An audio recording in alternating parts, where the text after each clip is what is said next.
പ്രിയപ്പെട്ടവരെ നമസ്കാരം. ഇത് ഇന്നോക്കുലം മിക്സാണ്.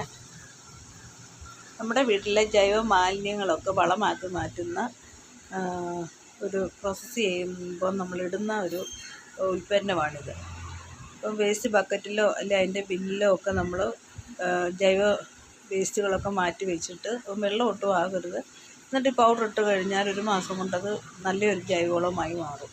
പിന്നീട് ഈ വളമെടുത്ത് നമുക്ക് ഈ ജൈവവളം തന്നെ ഇങ്ങനെ വളമായി മാറുന്നിടത്ത് മാറ്റി വെച്ചിട്ട് പിന്നെ അടുത്ത വേസ്റ്റിനകത്തോട്ട് അത് ഇട്ട് കൊടുത്താലും അതുപോലെ ജൈവവളമായിട്ട് മാറും. കുറേ നാൾ അങ്ങനെ ഉപയോഗിക്കുക. അതിന് ശേഷം പിന്നെ വീണ്ടും ഇതുപോലെ ഇതിൻ്റെ ഒറിജിനൽ പാക്കറ്റ് വാങ്ങിച്ച് അതുപോലെ തന്നെ വളം ഉണ്ടാക്കിയെടുക്കാം. അപ്പോൾ നമ്മൾ വേസ്റ്റായിട്ട് അവിടെ ഇവിടെയും വലിച്ച് വാരിയിടുകയോ പറമ്പിലൊന്നും വലിച്ച് കളയുകയോ ചെയ്യേണ്ട. പൊടിഞ്ഞ് നല്ല പൗഡർ പോലെ വരും. ഒന്ന് ഉണക്കി എടുത്ത് വെച്ച് കഴിഞ്ഞാൽ വീണ്ടും നമുക്ക് പല പ്രാവശ്യം ഉപയോഗിക്കുകയും ചെയ്യാം. ഇന്നോക്കുലം എന്നാണ് ഇതിൻ്റെ പേര്. ഇത് 3